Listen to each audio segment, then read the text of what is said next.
Thank you so much for joining us. Yeah, are you kidding me? This is freaking awesome. How Yeah. are you doing today?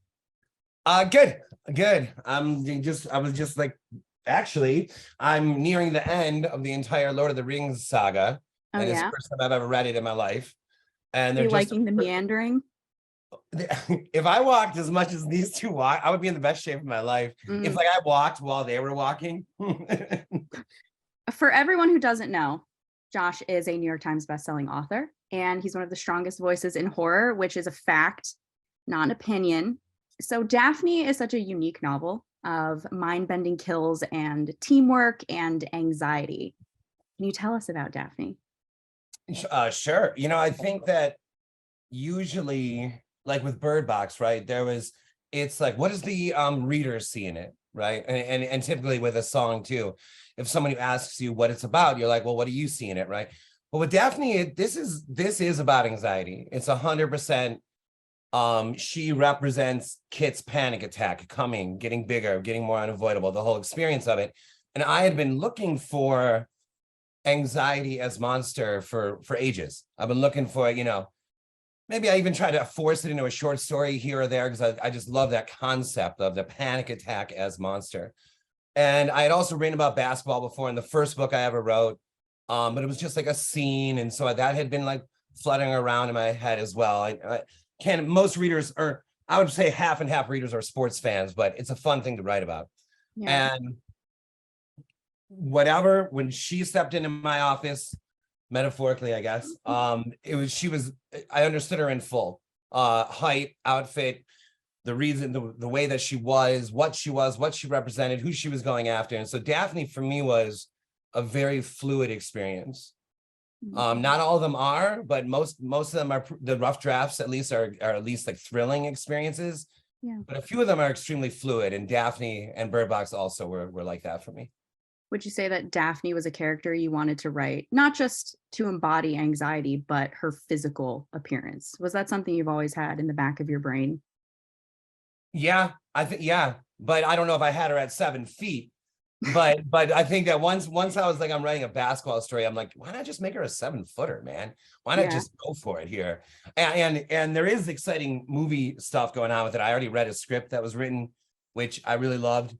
And my advice to them is find a 7-foot actor, find a woman who is 7 feet to play this role, like that, or close, right there. Like let's get someone like totally badass to play Daphne. Do you think that at almost age 30, I could grow 2 feet?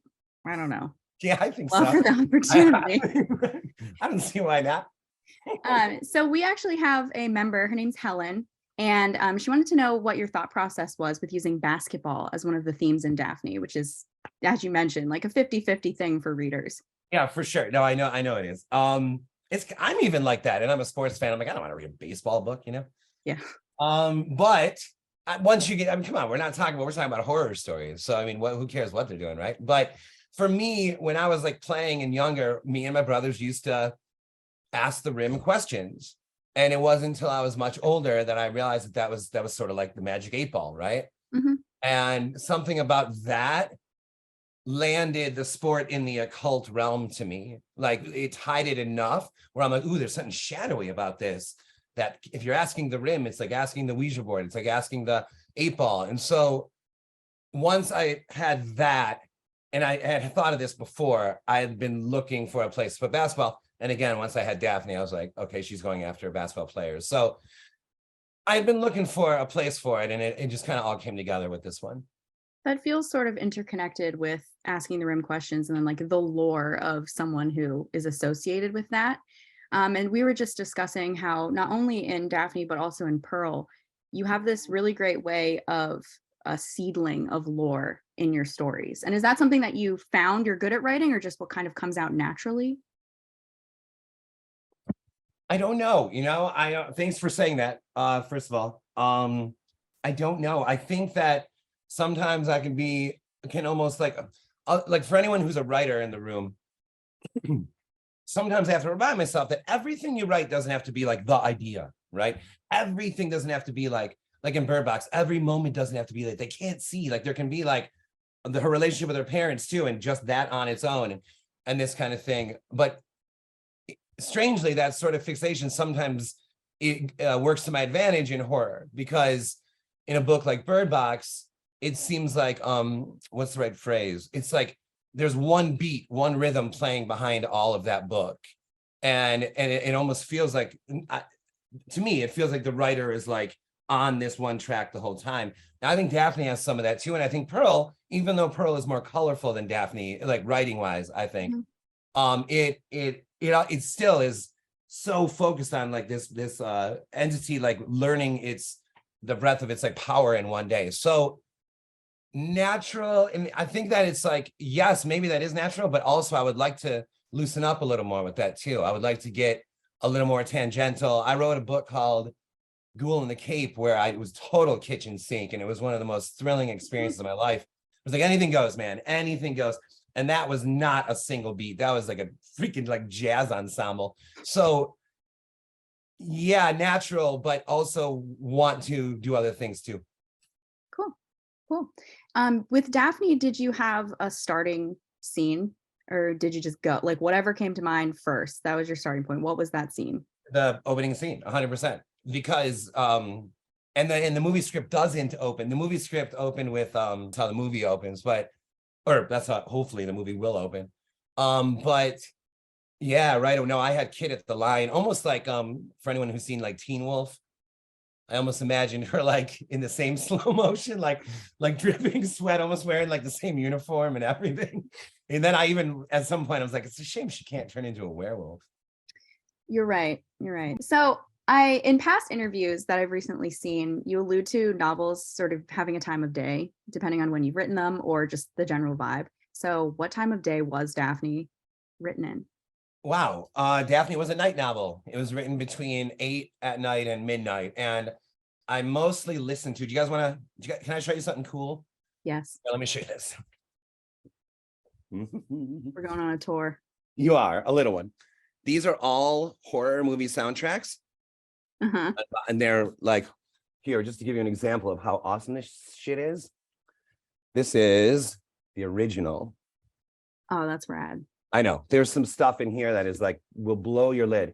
And I listened to, where are you? Malignant. From most of the time writing Daphne. Oh, Malignant and the Scream soundtracks, because this is numerous movies. And this is Nightmare on Elm Street, even though it looks like that movie Society. This is a Nightmare on Elm Street box set. Is that his skin? Yeah, exactly. Yeah. There's even, look at this. This is amazing. This is Bird Box. Isn't that insane? I love that. That is freaking insane. Rightfully so, in the middle. Just yeah, right there. I kind of like, yeah.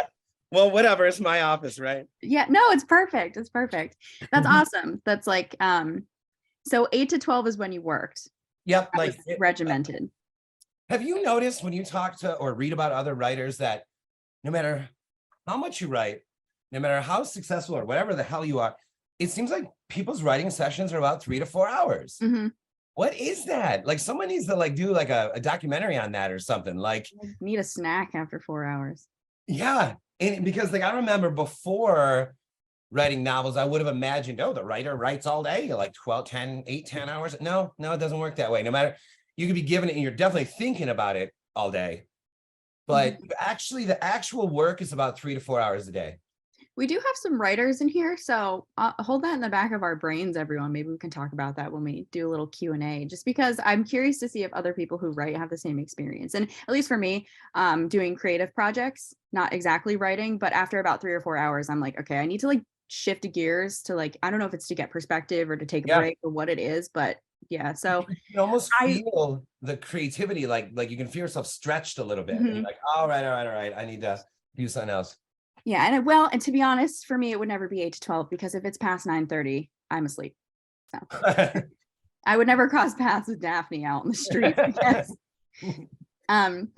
we have a member, Steph. Her handle is Bookish Steph. She asked, "Do you see yourself in any of the characters that you've created, whether Daphne or anybody?" Well, I'm 100% like Daphne. How tall are you? I'm a super tall dude, and I'm just flat out evil. And if I gave you the tour of the rest of my house, you'd be horrified. Definitely Kit. I mean, 100%. I mean, I'm literally, there's that scene, 911 scene is verbatim, like literally verbatim from my own life when I was 19.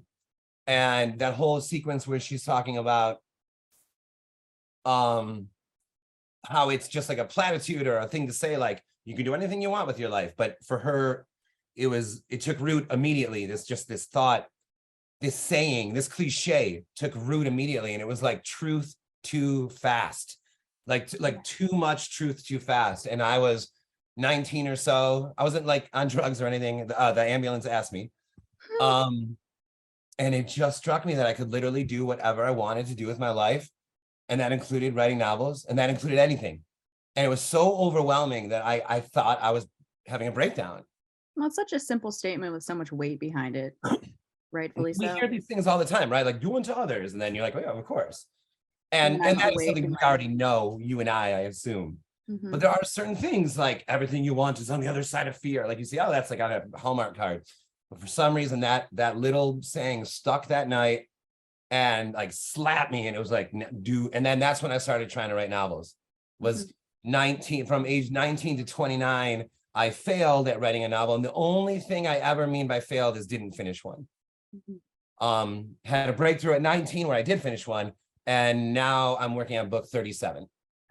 Wow. Okay. Yeah. How many were in that 10-year period of the 37? None. They were all the four. I tried. Oh, that's not including your drafts? Right, no, I tried. I tried 4. I have them all here. I have like everything I've ever written in like crates in my office. And those, I tried 4 novels in that 10-year period. And I even made it to page 300 in one of them. I mean, like, dude, just write the end and say that it just, hey, what do you think about that cool sudden ending? Do you think that you have an idea for an end in mind as you're writing, or do you just wait until it feels like it's done?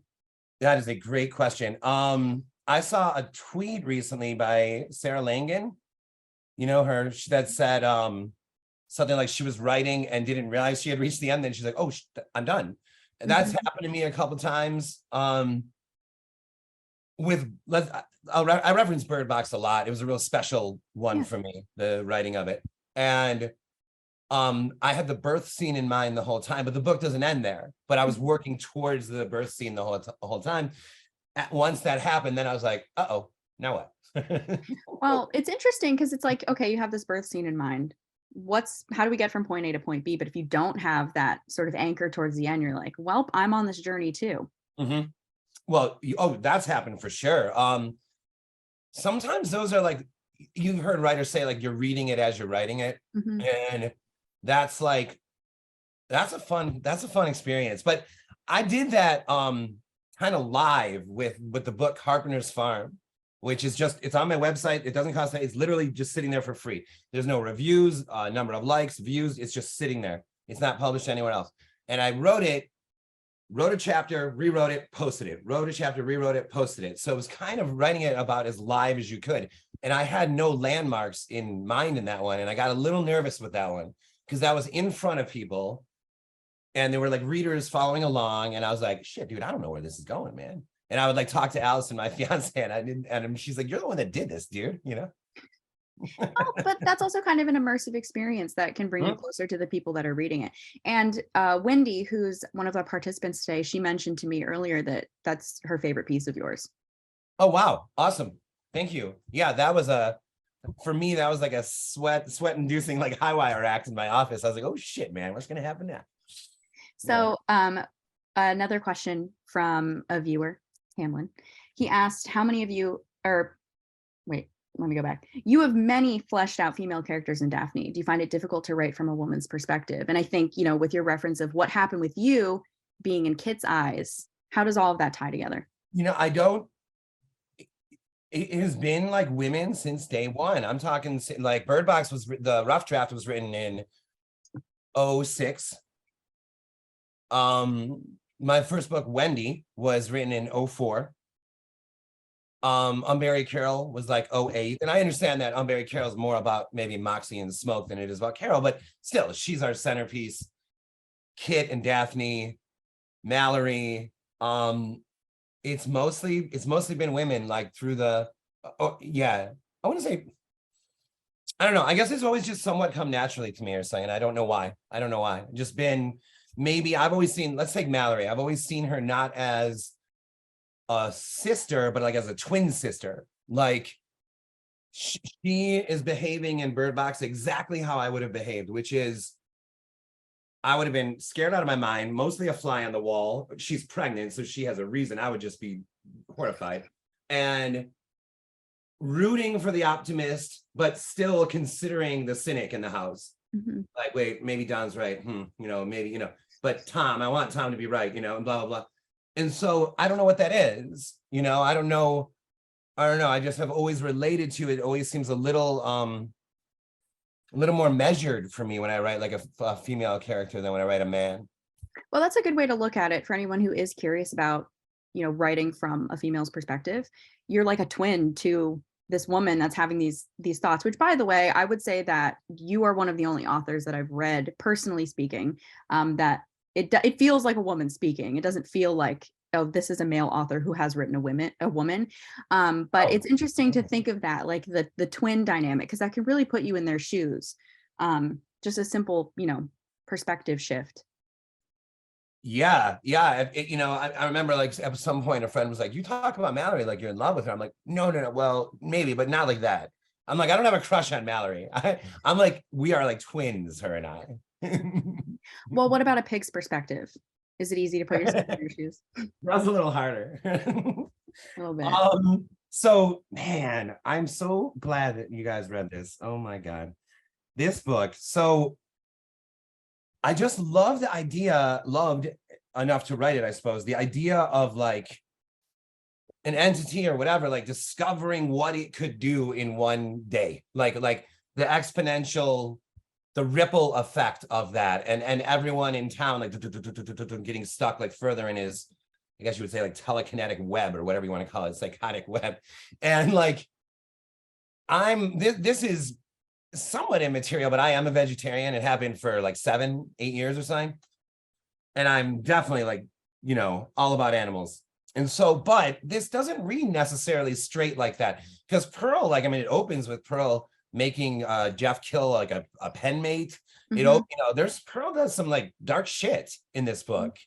And so it's not necessarily the most flattering depiction of an animal, but at the same time, it's like super empowering to me. And that was more important to me, that I didn't want to just be like Pearl is the good guy and everyone else sucks. I wanted to be like, no, this thing's realizing like it's more powerful than us right now today. And I want to capture that like on film or something. It's a very complex character because I felt myself sympathizing with Pearl. But at the same time, I'm like, I hate you. And I just find it so fascinating when writers can do that, where you can sympathize for something on paper where you're like, this is bad. Why am I feeling these emotions? But Pearl is a very complex character, animal brain. I'm having that experience right now with Gollum, and I know that most people do when they read Lord of the Rings. Like I'm having that same, where this guy is like, oh my God, he's like such a dick. And then it's like, and I'm like still rooting for him. I still feel bad for him. Pearl's, it's different. It's a different kind of thing, but that similar thing you're talking about, that is, okay. So that is something I tried to avoid in Daphne. I didn't want it to be like, oh, she was bullied or something. Like, no, not really. No, she was big. And maybe people said something like, but this woman was just bad. And like, sometimes it's more fun to me to just have just bad. Yeah. For no freaking reason. Yeah, I guess I see the nuances between Daphne and Pearl in that way, where Daphne's bad. I mean, Pearl's also bad, but they have like a different upbringing. And maybe like every person and thing on earth has its ups and downs, but Daphne started bad. Pearl started probably good and was advantage of. So here's something weird that I just thought of that your group read like these two books, and lately for weeks now I have talked to people that these two, and I have them right here in front of me, that they seem like companionable to me. But I would tell people that like weeks before you and I started talking about doing this. And so it's just interesting to me, like sometimes I feel like the universe winks at me or winks at us, and I feel like this big old wink over here. Somehow that these two are together in this discussion is a bit of a cosmic wink to me. Well, like I mentioned, there's so many weird synchronicities, like the lore and like this character that you're like want to hate but almost don't. and just like almost this sort of they're not exactly telekinetic in the same way, but there's like this undertone of like things are happening and they're sort of supernatural, but they're not right in front of you. It's like almost like you have to see it to believe it, but you're not really seeing it. You don't know what you're seeing. Yeah. With the first question of what time of day was Daphne? What time of day was Pearl? I am not sure. I don't remember. Oh, I do. It was the afternoon one. Pearl was like noon to 4. After your day on the farm. Yeah. I would go out and interview the pigs for a few hours, just sometimes just hang out. Wow, recently, Alice and I went way up north. So we live down here in Michigan, and we went up to here, right? Yeah. And we stayed at this amazing I guess you would call it glamping. Does everyone know what that is? All right, whatever. And the people were amazing. And then they're like, you got to see our farm and our pigs and stuff. And so we went to their, like drove like 10 miles to their place, their actual home. And they had like pigs in a pen and this amazing barn and like this amazing farmhouse and all this. And they said to us, and they had not read this book. They were like, hey, Josh, if you ever write a story in this kind of setting, like you could use our place to film it. And I was like, you mean that? Okay, so this was one of my questions for you.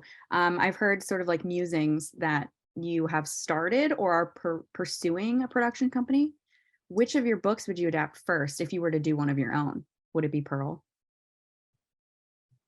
Well, okay, so Ryan is my manager, Ryan Lewis, and Ryan and I, we did start about 2 years ago, but it still feels like we're like getting our footing in that whole world. And it's a real, this is almost like a whole other conversation to discuss. Like there are moments in those on that side of things where I just do not relate, and we can talk about that some other time when people start talking about casting and talking about this or that actor as being more, viable or more worth more than, then you're just like, I gotta get the fuck out of this room, I'm like, you're talking about people like this or something. It's just like a weird scene for like a more artistically minded guy. But Ryan, who has never written a script or a book or anything like that, seemingly out of nowhere, he was like, hey, you mind if I try my hand at writing the script for Pearl? And I was like, whoa, really? Ryan and I have been working together for almost 15 years now. And I was like, really? You want to? Okay, yeah. And so he sent me one scene. It's the scene where the 3 teens like approach the barn and look through the window and all that. And it was freaking great. And I was like, Ryan, this is amazing. So now he's doing the whole script. Oh, that's awesome. I know, it's really exciting because it's not just exciting that it's Pearl, and Allison is discussing doing the animatronic. Like she makes like effects and stuff like that. Cool. She's talking about making like an animatronic Pearl for us somehow. Yeah. And that would be so fun. I know, it could be really amazing. But it's also like that my like more business-minded partner is like stepping into like a creative like waters, and I'm like really like happy about that or something. So like there's a lot of like good cheer going on with that right now. Well, it might be easier to go from like his place of being more business minded into something creative rather than taking a creative person and putting them in a business minded place. That's a hard adjustment, and hopefully it's a smoother transition for him, because I personally, as someone who's creative, I would have a very hard time putting myself in a position where I'm like have to negotiate people and numbers and those things. It's a lot. No, yeah, and I'm with you, and I'm glad we're doing it. I truly am. And there's already been like great stuff come out of it, like for us. But it is obvious that I'm like an artist in a freaking business room, And sometimes there'll be a meeting where I'm like, Ryan, I don't have to be at this one, right? Yeah, you're like, maybe it's better if I'm not here. Yeah. Have you written any screenplays, either of your books or just in general? Yeah, I wrote. I think I've written 3, which is not a lot, but one of them was picked up by Netflix, and then nothing came of it. But whatever. For A House at the Bottom of a Lake. I wrote a script. Just talking about that before you came in here. We all, the people who've read it, really enjoyed it. Oh, thank you. That's amazing. Yeah, I wrote that script, and I kind of felt like it was like just not not home for me. I sometimes feel that way with the short story, but then also I also love doing those. Yeah. But the script is like, it's just not home for me. Like I want it to be, and I enter it like, okay, just Josh, you don't have to follow any rule. Just be yourself, go for it. And it still feels like, nope, we got to stick to 90 to 120 pages, and it needs this first act and second act. I'm like, oh God, this is too rulesy for me. Pearl, Carol, Ghoul in the Cape, they're all, to me, it's more like, it's so what's the right phrase? Like they can go anywhere. Like Pearl can do anything with his mind, right? And he can make anything happen. And so he can just go anywhere. And there's a freedom to that. And just naturally in the screenplay form, I just feel a little restricted. I think there's a theme starting here that anytime, if you take the panic attack, plus the not liking the business meetings, plus this, like, I just don't like to be like boxed in or something. Yeah.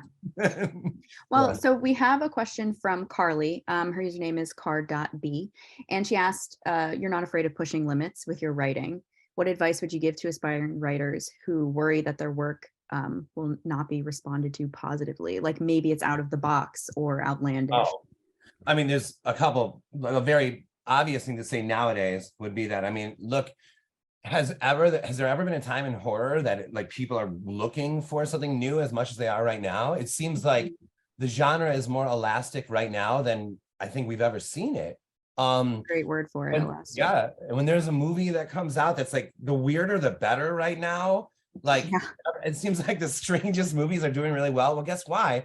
That's because all of us, like readers and horror lovers, like, and I love a good vampire story too. Don't, of course I do. But we're all like, we want refreshing. We want something new. So that's number one in terms of like, oh yeah, don't even worry about that at all.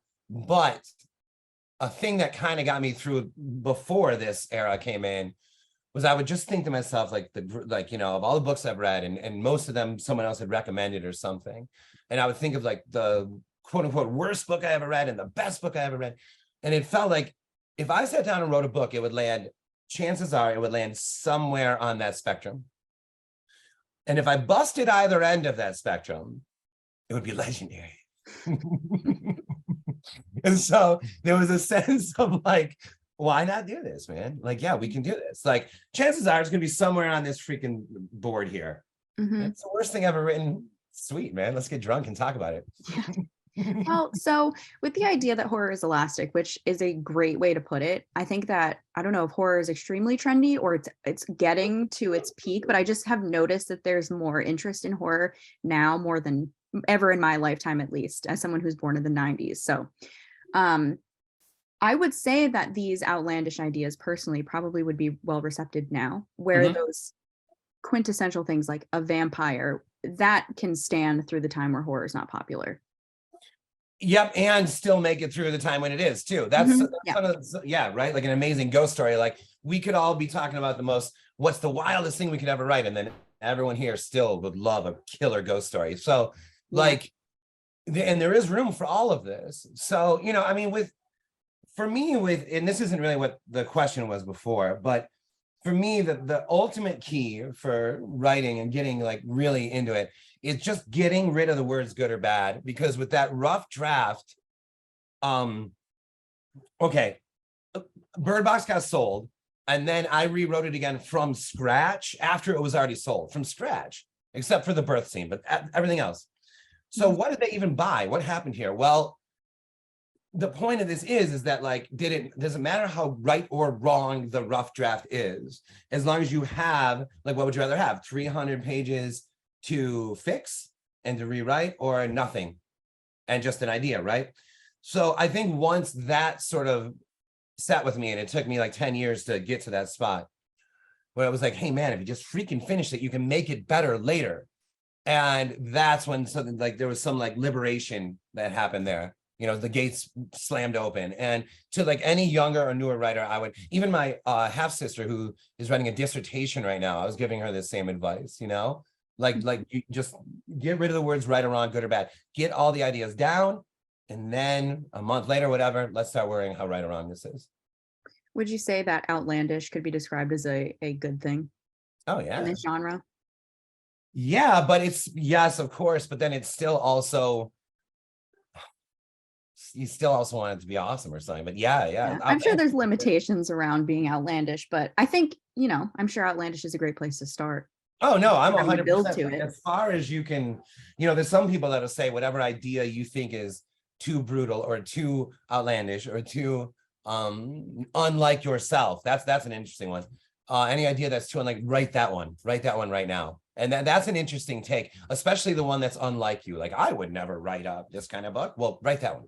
Because then the minute you do, now you're the kind of Now you're the kind of writer, now that you're kind of band, now that you're kind of painter that would do that. And now you have stretched. Because no matter what you do, you're still going to be you, right? That's one of the beauties of like the novel. There's no drummer to hide behind. There's no other singer in the band that if they don't like you, maybe they'll like Mark. There's no cinematographer that's getting the shot for you. There's no, I mean, it's your voice as naked as it gets, right? And so for me, you can do anything and you will still be you. Even if you set out to imitate someone else, you are you imitating that person. And that's sort of like that's why the novel is home for me. It's like, it's unquestionably like, this is you, just roll. That's great advice. I think that not only will help Carly, but everybody who has been even working on something that's not necessarily writing, but like an inkling of a project or something that they want to start doing. Yeah, right. So I'm going to share my screen with you, and I have a little game for you to participate in. Let's get those glasses on. Hold on to figure out how to share my screen. Every time I'm like, technology, struggling. Okay, can you see my screen? Yeah. Okay, cool. I love that thing, by the way. That's I need to post this, even though this will be over by then. There's no date on it, so you can just have it for funsies. That's what I bring to the table for the book club. Is I am a designer and marketer professionally, so I'm like, any way I can like make something that doesn't have to do with my job, I'm all over it. So we're gonna do Daphne versus. So who you got? Who you think Daphne could kick their ass? We're gonna start off with a classic. Michael Myers. Daphne versus Michael Myers. What do you think? Well, I think it's a little unfair because we're going right to the top here, aren't we? Yes, we are. It's only downhill from here, to be honest. I think she might need a little more experience. She's only like one basketball team deep. You know, this guy, man, this guy's like a seasoned pro. But what I do like about Daphne's chances, aside from that she's probably a little more limber than he is that I think she might grab that freaking knife right out of his hand, like with her bare hand. That would be a hell of a scene too. I would love to see Daphne just grab that thing right out of his hand. That's a close one, man. I'm gonna give him the edge right now for experience, but she's coming up on him. Okay, everyone, if you know how to do this, raise your hand if you think Daphne would win. I didn't tell anyone how to do this ahead of time. I think there's a way. I don't know. I think you go into, okay, I don't know. Maybe never mind. You guys can figure it out as we go. Okay, next. Freddy Krueger. This is the obvious. Oh, we got a hand. This is the obvious matchup, I think. Because they both can exist in like seemingly anywhere, right? Mm-hmm. Behind the brain somewhere. This one, I might give this one to Daphne, man. Like just in a flat out like fight between them. Oh yeah. Yeah, okay. You would think that Freddy might outfox her, but like luckily they're not playing checkers. So Hamlin Bird is here. Hi. Mr. Bird. That's funny. I think they would end up dating. Yeah, there's a reasonable chance that these two may end up, or I could see like Freddy being like, "Oh my God, leave me alone already," and Daphne just keeps like getting closer. Oh, that is interesting though. Like, if Freddy, like, if because he's in a teenager's dream, but what's in his head? What if he has something in his head that was like driving him nuts, like Daphne? That's interesting. Yeah, I think it needs to be explored, but hold on, wait, this one needs to be admitted. Okay, so if Daphne's got Freddy Krueger in general, you think, what about Freddy at his day job, Freddy Krueger? Worse, better? I think that this is unbelievable because of the grocery store also. By the way, is Kroger everywhere? I mean, they're all over. And I'm in Pennsylvania and we don't have them. You are? Okay, yeah. I'm also a hand, but I'm this way, not this way. Yeah, she's got it for sure here. She has experience with like lunatics in grocery stores. Who doesn't? Yeah, good point. Okay, so Daphne versus Chucky. Now I want to point out the height difference. We got ankle biter and then Yeah, no, I think this one lasts less than 90 seconds. I think she knocks him out like Mike Tyson fast. This one, not a prayer. That, yeah, easy. That And was he the would say a correct lot of answer. real mean shit. Also, she has experience, hurting kids. Wow, that's terrible. It's a match made in heaven. I gotta be honest with you. All right. We have Christine. Oh, nice one. We do know that they have backstory, a car and Daphne, but this one's a special car. Not only the special car, I think that Daphne has a soft spot for like muscle cars. This isn't really a muscle car as much as it is, but I think that Daphne kind of has a soft spot. She'd be like lured into Christine. I think She'd so. be like, "Oh, this is my ride. I'm taking this ride." It's my lucky day, Christine right? just like gas her or like scrunch her. This one I might give to Christine. All right. That makes sense. That's also what I was thinking. Okay. And Pearl. Whoa, did you make this? I took a picture of a pig and dragged its eye down. Yes, kind of. That's all you did. Wow, because that really looks amazing. Thank you. I need this. I'm gonna need a screen here. I'll send you the PowerPoint. Okay, later. all right. You do it. Okay. Oof. That's a tough one. No, but I love this concept, right? Because Pearl is discovering the power of his mind. And what if in his mind, the idea of Daphne developed, right? So would he be equipped to face something that like wasn't learned, wasn't taught him by the farmer, wasn't, like Daphne's outside of reasonability to him, and he's just coming into his own understanding of how everything works. For some reason, I feel like Pearl has an advantage here, and I don't know why. Does everyone agree with me? Yeah. Yeah, I think so. Well, I don't want to go near Pearl. I mean, it's weird. I almost don't want to go near Pearl, but I also want him to be like in my house, and like we help each other. I take care of him. He guards the house. I love the idea of a pig sitting on its butt, and like, I love that. So I would want to be around Pearl for that reason alone, but any other reason, I like Pearl gives me the ick a little bit with that. I'm like scared. So I think Pearl. Elizabeth said, I want him as a pet. Yeah. The love triangle, Freddy, Christine, Daphne. Yeah. Okay. And our bonus round is Daphne versus Josh Malerman. Wow. Have you heard of him? Okay. All right. You know what? There is something about the end of Daphne where if the rim never lied to Kit, right?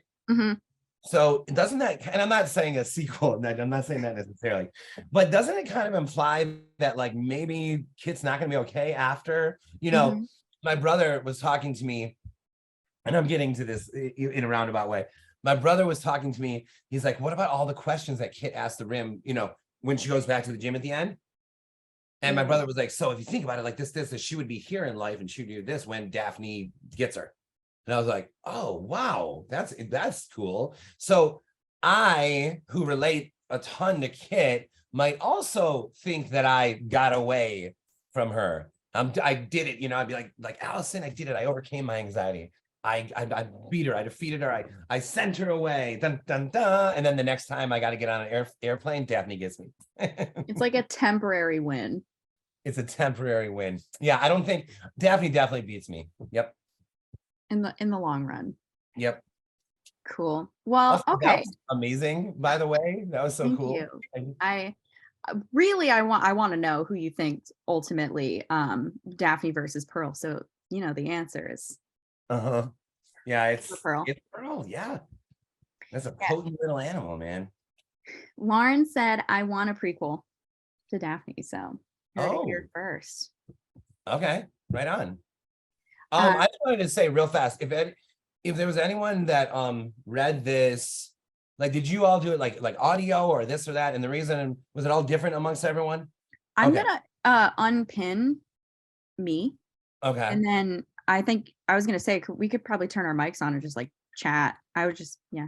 What do you think? Because I just want to say real fast, and I'm just whatever. I have about like 10 of each of these in here.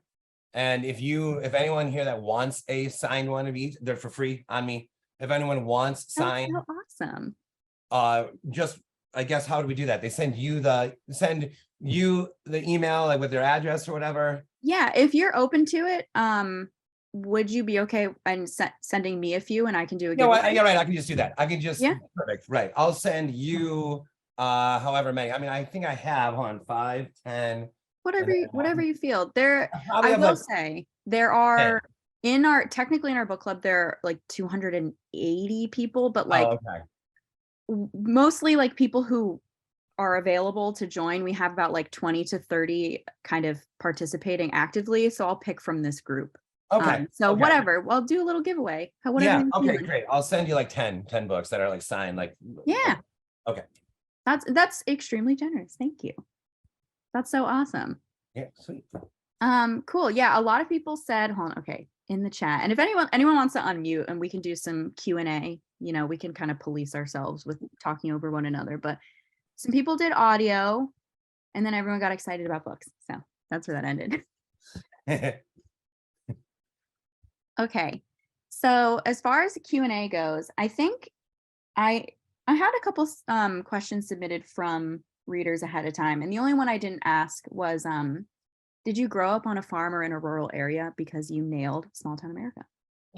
Yeah, pretty close. Like it's an area called West Bloomfield that's like seems a lot more populated now, but back then it seemed like, you know, there was like a strip mall, you drove a while, there was a high school, you know, it wasn't like farm country, but it was right knocking on it. Like this whole stretch here, I mean, most states are like this in a way, I guess, but this whole stretch here is like all agricultural. Michigan State is an agricultural like school, and I went there, and that was surrounded by like farmland and all that. So I almost inadvertently realized that between Carpenter's Farm and Pearl, that I'm like, I need a third farm book. And I don't know what that means. Yeah. But it could just be like Carpenter's a Farm, how-to farming, like a nonfiction. Say it again. You could do a nonfiction. Oh yeah, not just straight up nonfiction, just living on the farm. Living on the farm. That's a funny idea. That's kind of an awesome idea. And then Nonfiction, but it's actually fiction.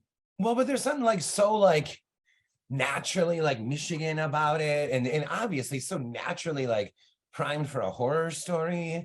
It's isolated, but it's also like quaint, so it's deceptive. I mean, there's so many elements: the animals, the life, the what's it called? Did you guys see X? That was a great movie. I haven't yet, but I mean, it was a great Pearl. one. Yeah. I'm just, oh yeah, I didn't even think about that. Yeah, and then like, I don't know, it's just there's a natural setting to it in the same way that a hotel like lends itself to a ghost story. Ashley said it starts out as a how-to and descends into bloody chaos. Yeah. It ends with me being locked up.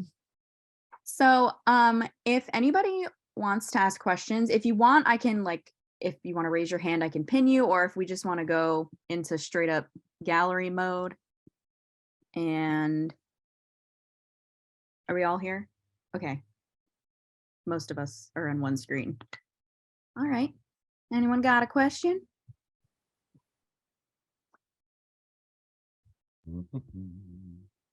Oh, Hamlin. Okay. Yeah, I got a question. All right. Hey, Josh. Hi. Thanks for joining us. Yes. And well, number one, I don't know if you're coming to AuthorCon too, but I think Jonathan Jans is going to be there. You should try to make it if you can. It's in Williamsburg. So wait, is that meaning like I was at number 1 and then Yeah. it's a year later? Yeah, you were at April? number 1, and the new one's coming up in like March next year. Yeah. So you know what? Brian hadn't asked or something yet, but that doesn't mean anything. Allison and I drove there. It was awesome. That's one of the best conventions I've ever been to.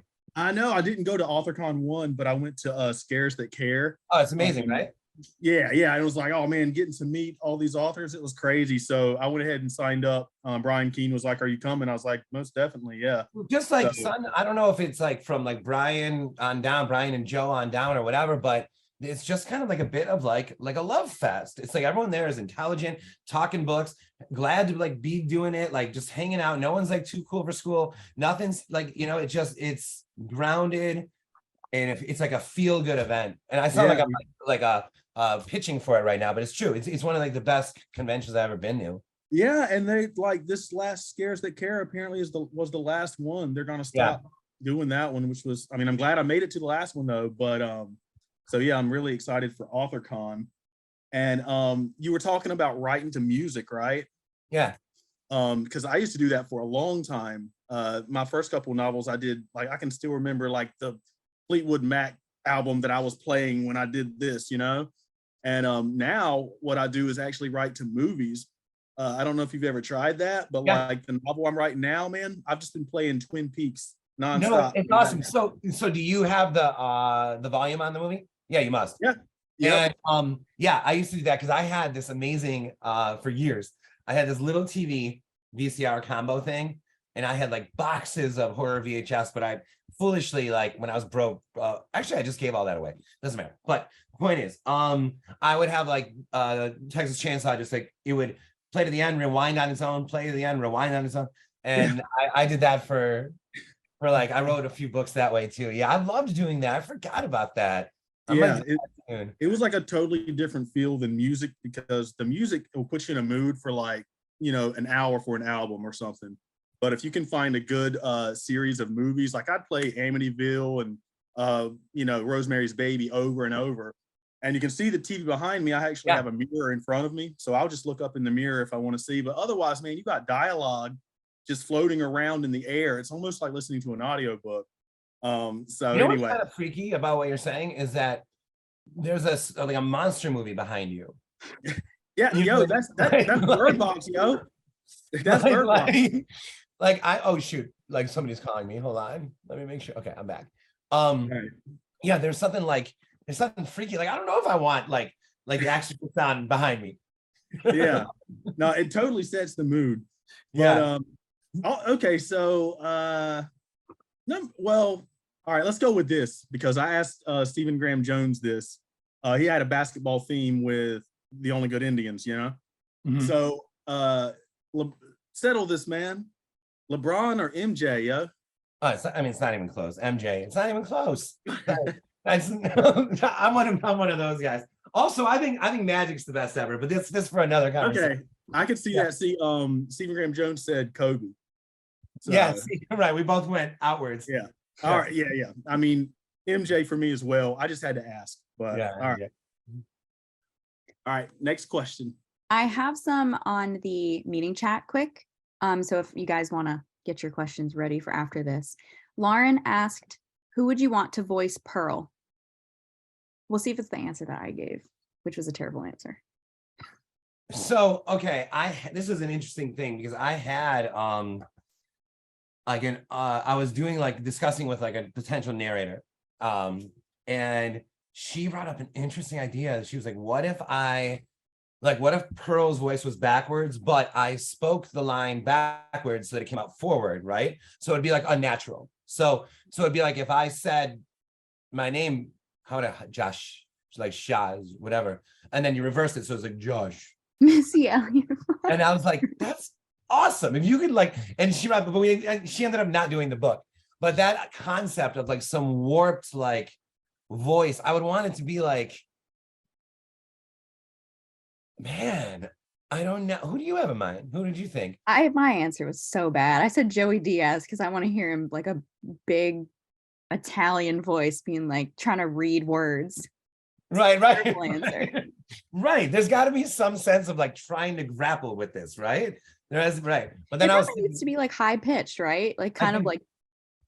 Yeah.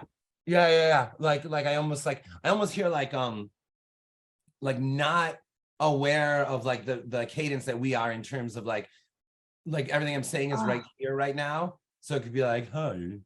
Ooh, hate it. Right. It could be more dramatic highs to lows and hate it but love it.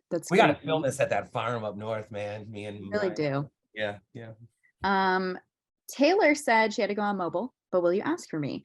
I see a lot of horror movie parallels. For me, it was Candyman and Nightmare on Elm Street. Did you have any film inspirations for Daphne?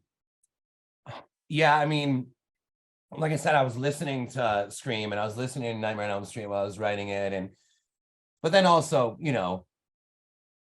not a single one, but the vibe of the vibe of the slasher, and maybe not just the slasher, but the more elastic, like Nightmare on Elm Street, where it's a little less. I remember when I was again, when Daphne entered my office and she had like nothing in her hands, and I'm like, oh, is she just gonna kill with bare hands? Because that's pretty cool, you know? And at first, though, I'm like, you know, there's a horror out there. You're like, go through every like garden tool. You're like, which one hasn't been used yet? I love that. Does anybody have a question? If not, I'll read another chat one. Okay. I have a question. As a group, we all sort of decided that you are like a master of interpreting anxiety in writing. And you brought up that like you clearly suffered with that. Is it difficult for you to write about anxiety? Because like I know me as a person, like trying to express how I feel in these anxious and panic moments is like extremely difficult, but you nailed it in Daphne. Number one, thank you. Huge. Number two, I think there's like something like a line in the book where it says, when you have anxiety, the last thing you want to do is talk about anxiety. And when you don't have it, the last thing you want to do is talk about it because you don't have it. And I did a book club in person. It was just across the street. The neighbors read Daphne, and it was like 6 people were over there. And I went over there, and it struck me like on the walk over, I was like, wait, I'm going over there to like just talk about anxiety. Like, and I got super freaked out. You know, I'm like, wait a minute, like I'm gonna be like telling them like, and I almost felt like I could see Daphne like down the road in the distance, like walking towards me. I'm like, wait, I don't want to talk about this right now, you know. But then I went and did it. So no, it's not easy. It's like how you're describing exactly. But then I'm also like, I feel like it's something I know. And I guess, you know, when people say, right, well, you know, oh, okay, well, whatever, dude. But like, I do know that. And so there was something like comforting in that, like this thought of like, no, I don't have to research this, man, you know? Yeah. And like, even though Daphne is a clearly horrifying character and image, like I personally could never make like a personification or an image of what anxiety looked like. But like to have a character like her, like if someone said, well, what's it like to have anxiety? I could say like, please go read this book. Like you will understand. She is the monster in all of our heads. And I adored her. Amazing. Awesome. Thanks. And I don't know, I think in the afterword, I talk about that trick that Allison taught me. Did I write that in the afterword about the 7-minute thing? Where she told me to, it was like a life-changing moment for me where, you know, I've been dealing with this forever. And then Allison was like, you know, I was in the throes of one and she was like, have you ever tried timing one? And I was like, no, wait, what do you mean timing one? Like, who the hell is, it's like what you're saying right now, I don't even want to talk about it, time it, you know? So finally I was like, all right, fine, I did. I was like, you know, when I started to feel weird, I was like, I looked at my watch and then I looked at it again and it was 7 minutes.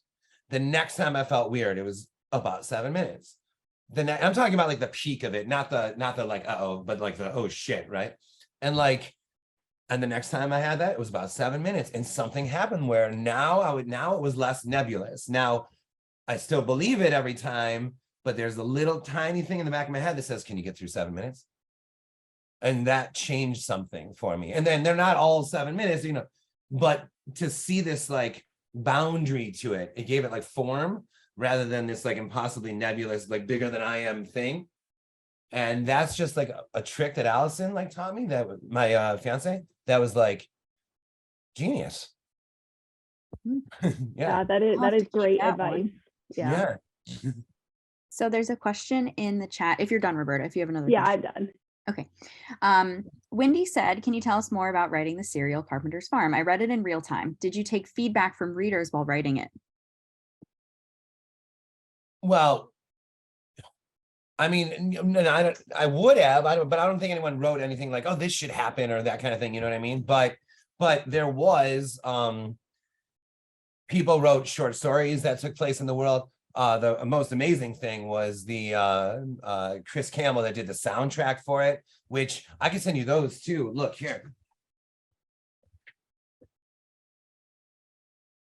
This is very 90s-ish, but I made CDs of the soundtrack to Carpenter's Farm. That's so rad. Yeah, that would be awesome. That package I'm suddenly sending you.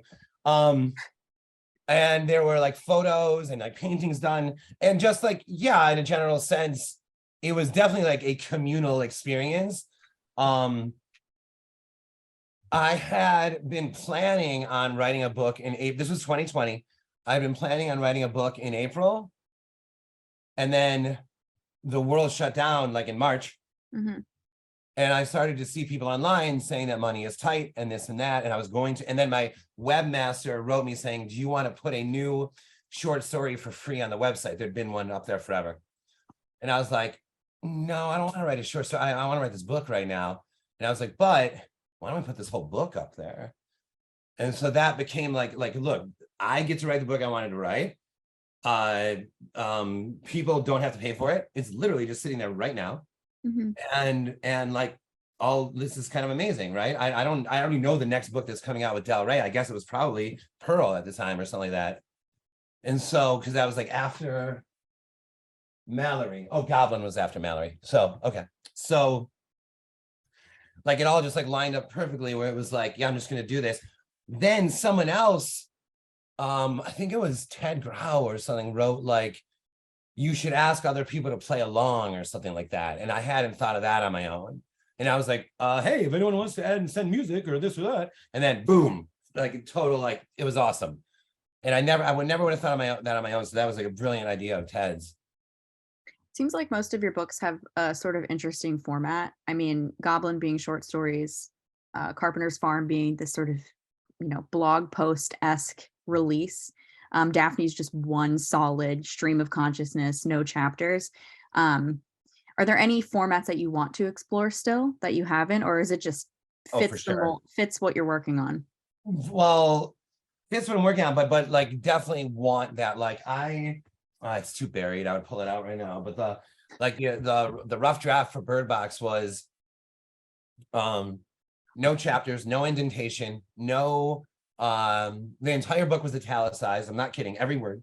There were no quotation marks for when people were speaking, so you didn't know if somebody was speaking. Did Malorie hear that, or did she think that? It was like, and it was twice as long as it is now. So it was just like, it was like when people talk about Kerouac's scroll for On the Road, how that's what it was like for me. It was 4,300 words a day. It was just, it was gorgeous. And again, I had to rewrite the whole fucking thing from scratch, but still, that rough draft was like the greatest experience. So it's in step with what you're saying. Like that was intentional. Like, how can this be more dreamish? And in this case, more nightmarish for Malorie? Well, I mean, as stupid as this sounds, what I'm about to say, oftentimes a dream sequence will be italicized. So how about a whole novel like that?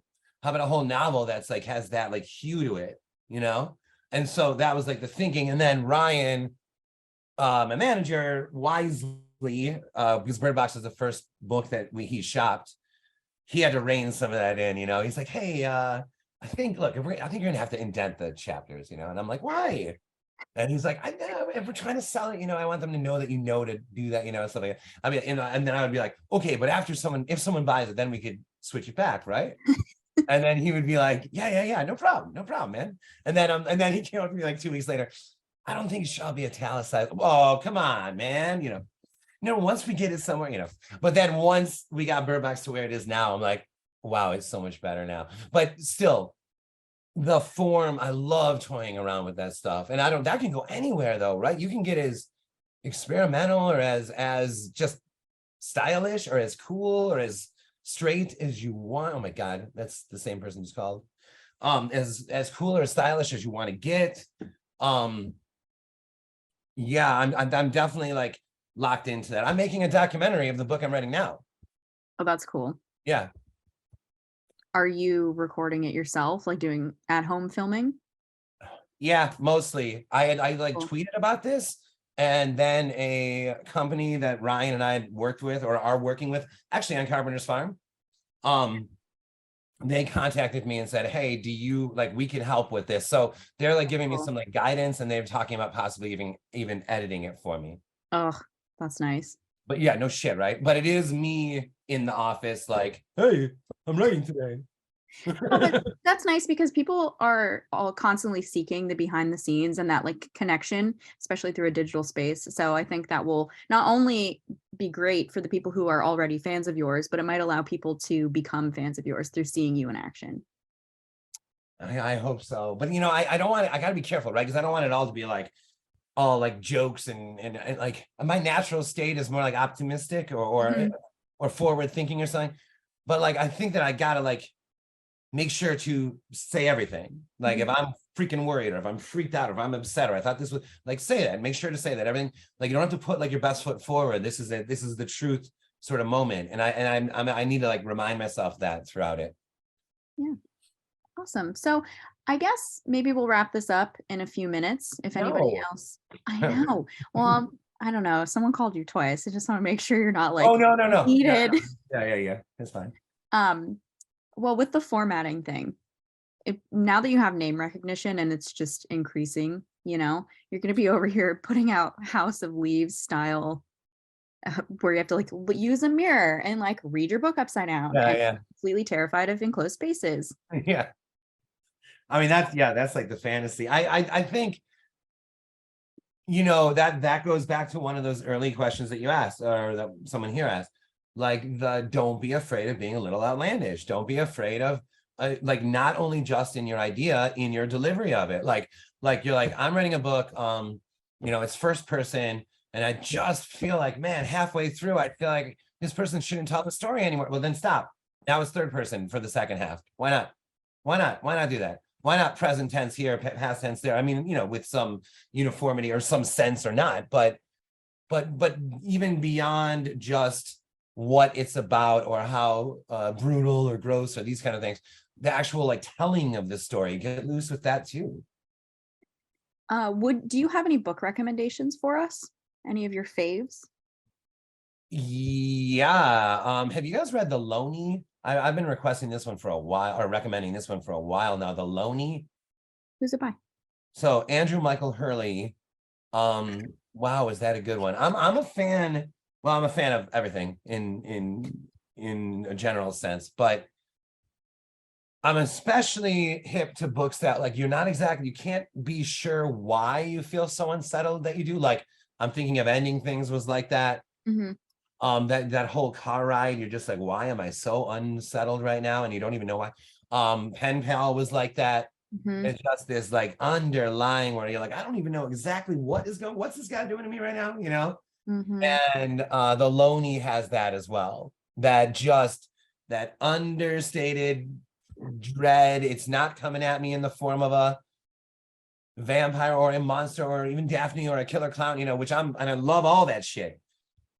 But those kind of ones are the ones that like stand out to me, or like it almost feels like there's a spider on me while I'm reading it.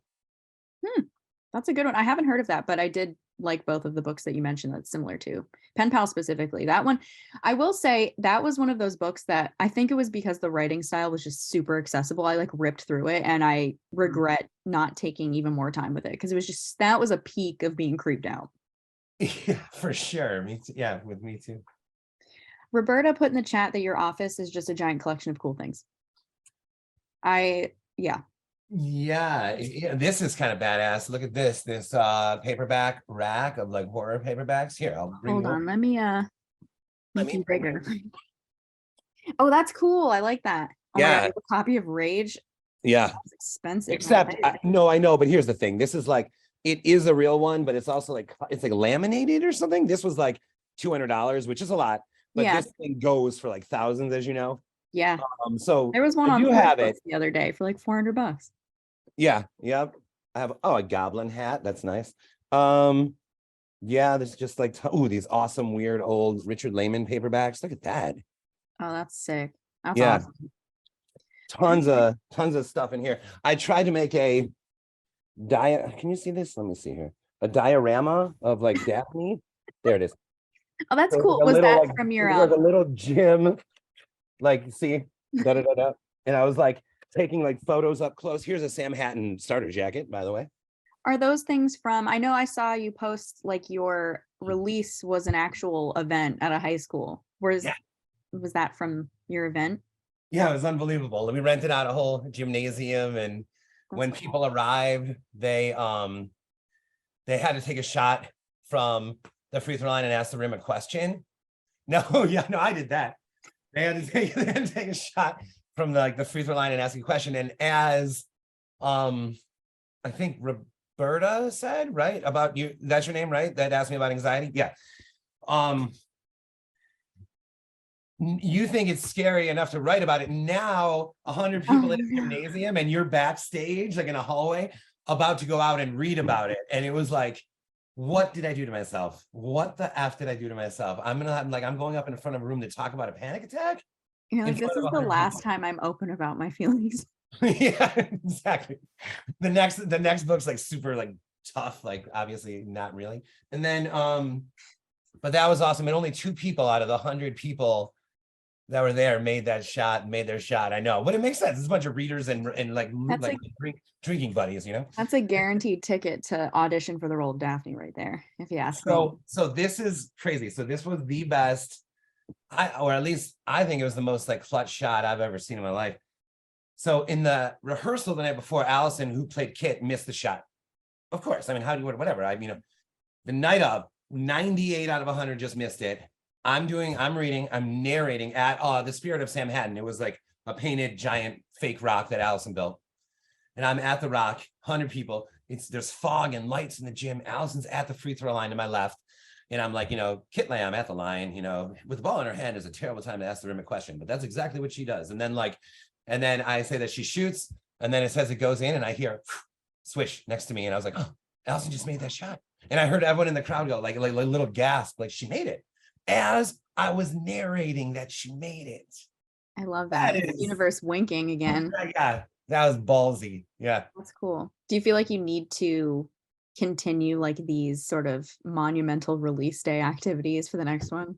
Absolutely. So Inspection was in the Masonic Temple, like chapel, and Allison made giant heads of all the like the alphabet boys. And so they were like walking around the place. Unbury Carol was at a bar, and I played. We had like an acoustic guitar, like country-ish sort of, and I played the drums essentially on a typewriter. So I was like, oh, that's cool. While he was like playing, and they're singing about Howelltown and Carol and Moxie and stuff. That was at a bar. Bird Box was at a bar where we blindfolded the whole audience and played like live music and acted it out. Black Mad Wheel was totally awesome. So all of them have been like this. All of them since day one. The next one, Spin a Black Yarn, the book, comes out next year, and it's a collection of novellas, and it could be, how do I explain it? You could argue they don't each take place like in a room, but you could use a room to tell each story. So I'm going to rent out like some sort of like big like freaky house for it. That's cool. Like each room is like is one of the different novellas. Nice. Oh, that's cool. When is the book coming out? I was going to ask you if you had any future work for us to look forward to. I think that is September, and then not long after that is Incidents Around the House, which is I cannot wait for that book to come out. Incidents Around the House. What's it about? So my nephew, my brother told me 15 years ago when my nephew was 3, my brother told me that him and Alyssa put Finn to sleep, put him to bed. Sorry. They put him to bed. Jesus, man. So they put Finn to bed, and then Alyssa or Finn said goodnight, and then Alyssa said goodnight, and then Finn said goodnight again, and then Alyssa said, Finn, you already said goodnight, and then Finn said, I'm saying goodnight to other mommy. Oh.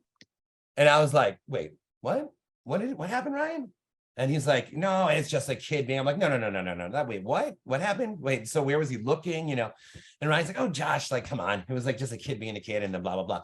That story has stuck with me for 15 years. And I've said to myself, is there anything like, could you write a novel as scary as what I just said? I don't know if you could maintain that little nugget for the length of the novel. So if you look up here, I had a night of like sort of inspiration where I outlined the whole book on the wall here. And then wrote it like 15 years after Ryan told me that story. Incidents Around the House is about other mommy, and it's about a family that tries to, you're always saying like, just leave the house. Well, they try. Oh my God. Okay, so Ryan, he unfortunately just left, but I was talking to him earlier about how like the like weird mother thing is very popular right now. So I think that this is like if you've seen Barbarian or Smile, for example, both of those had like the strange mother thing.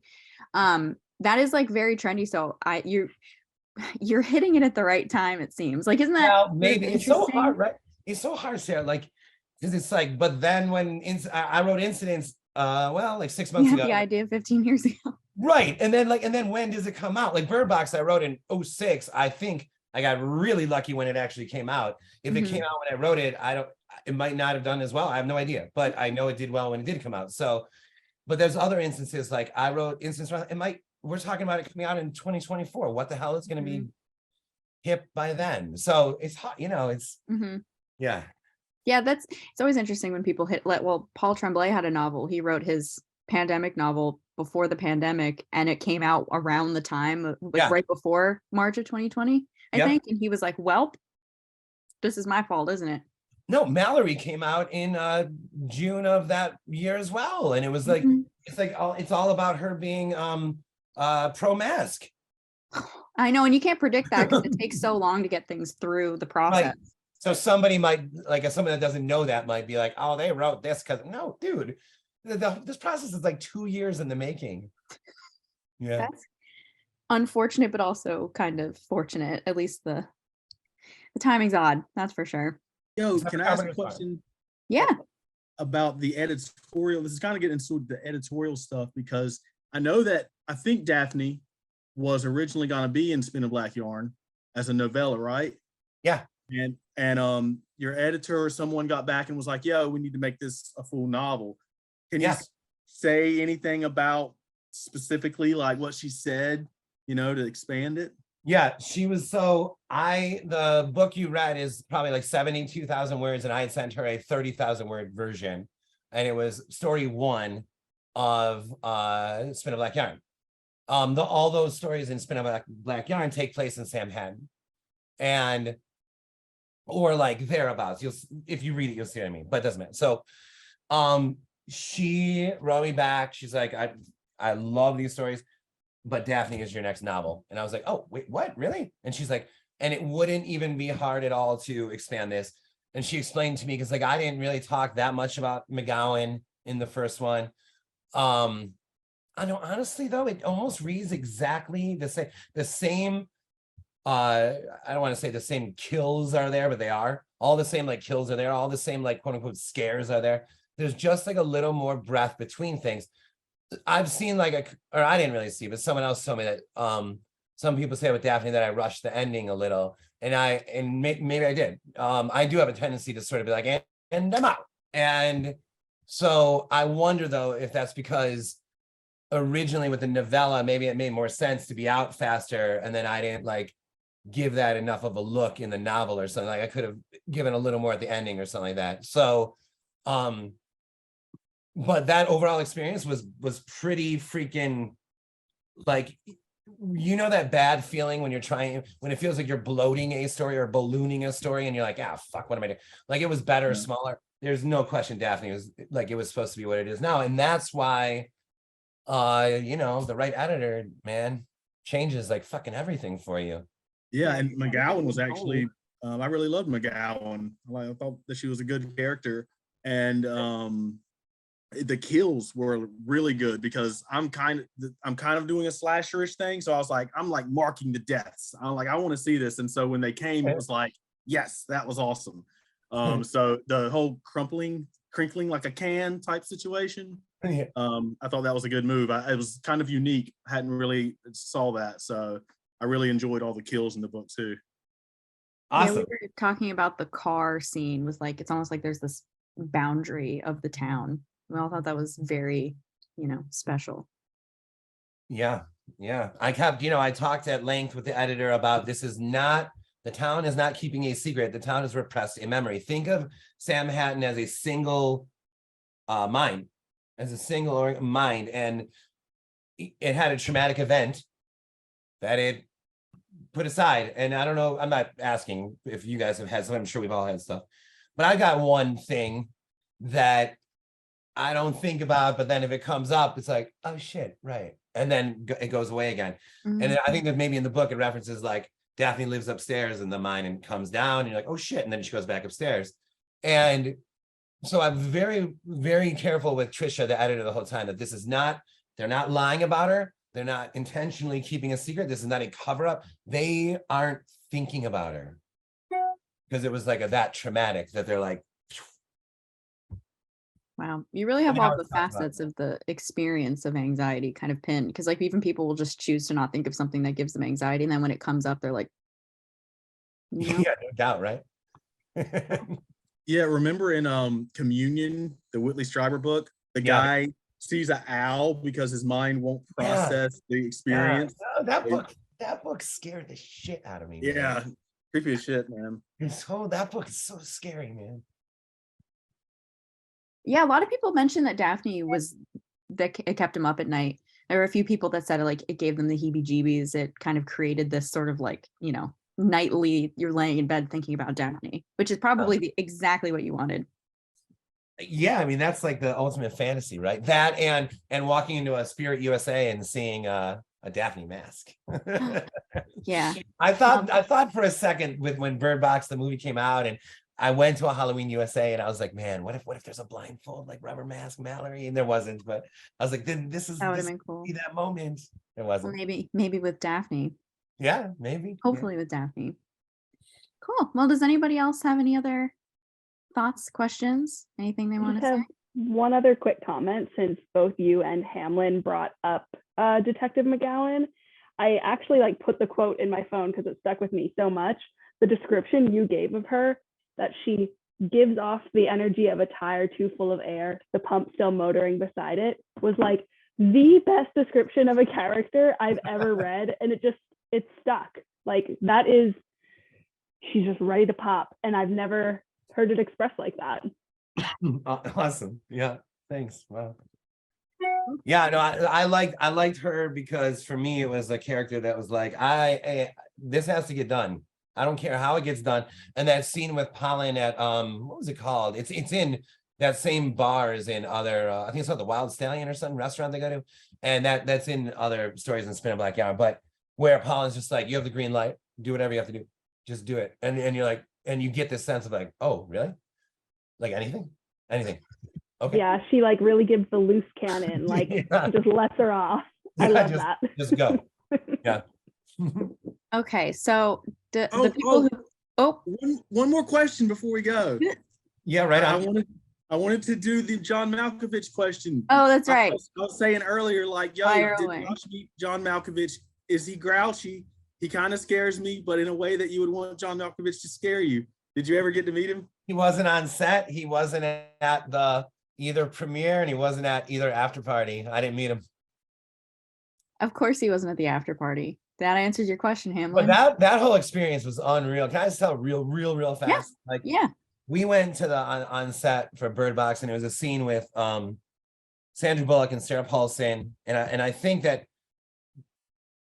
like people might imagine if someone's making a movie of your book or something, you're like sipping martinis with Sandra Bullock on a beach or something. No, I had never even met her. And I'm on set and it's like lit up this like where they're filming and then it's all like shadowy where all the cables and what do you call it? The food service stuff is back here and me and my agent and we're all back here while they're filming over here. At the end of 12 hours of filming, a producer like kind of like comes through and he's like, hey Josh, there's someone I want to introduce you to. And I was like, like I thought I was gonna piss my pants, you know? And I was like, yeah, no problem. Let's go, you know? And I like follow him like over all this gear and around these people. And he leads me out under those bright lights. And everyone else just kind of like steps back into the shadows. And there's Sandra Bullock. I'm meeting her under stage lights. And she's dressed as Malorie. And I'm like dressed like how I'm always dressed. And it was like, I'm like even meeting her, she's like spotlit. Like it was one of the most like unbelievable experiences of my life, you know? And then the very first thing she said to me was, I know, we've ruined your book. You wrote a great subtle thing and we're making it all Hollywood stupid, aren't we? Oh, that's You kind of know? nice though. No, she was just being funny, you know? And I was like, no, oh my God, I'm like, so, and she's like, no, I know. And she was super funny, super nice. And everyone there was just like work. It was amazing. It was a freaking amazing experience for me to meet her, but I did not meet John Malkovich. I wonder if Sandra Bullock requires stage lighting when people meet her. Like, I wonder if Right. that's a requirement. Yeah. So what I was gonna say, because I always forget, is if you guys have your books, would you mind taking a picture? I'll take a screenshot or just hold it and I can, I should have done this at the beginning when we had a full house. Are we doing both? Just Daphne? Whatever you Is it got. lame if I hold them up? Maybe it's lame if I. No, I think you should hold them up. Okay. Hold. It's like, hold on, wait. Okay, cool. I'm just gonna screen grab from the recording. Cool. Thanks, y'all. Yeah, I mean, if like I said, if anybody has any other comments, I just don't want to. We've been in here for like 2 hours. The Wow, have we? group. Well, we have been since like 3:30, just kind of hanging as we do. Just so you know, we meet quarterly. And it really works because we're kind of like with book clubs, having a monthly requirement is a little bit demanding. So we take the time to read a book in the quarter, pick something, maybe do like little things in between. But we have a Discord where we chat and have constant interaction with one another. So it's nice that at the end of the quarter we can have this sort of open communication. But yeah, there were about probably, I would say 50 to 60 people actively in and out of the Discord reading. So we did have a pretty good poll, but I'm just really fortunate for everyone to be here. And I'm really grateful for you coming. Thank you so much. Yeah, means the world to me. I just want you to understand, like, I am so grateful that you did this and that everyone read and played along. And just, I mean, it's like a fantasy. It's like a dream come true. So thank you for all of this. That's awesome. Thank you so much. And I will send you the recording of our game and whatnot if you want. I do. I want it. And then I'm going to send you like 10 goodie books and some awesome soundtracks of Trevor's Farm. That's or awesome. at least one for, who was it, Wendy? Yeah. Yeah, at least one. Wendy. Yeah. Awesome. Thank you so much. Yes. I guess team break or whatever. Sports. Stop. No.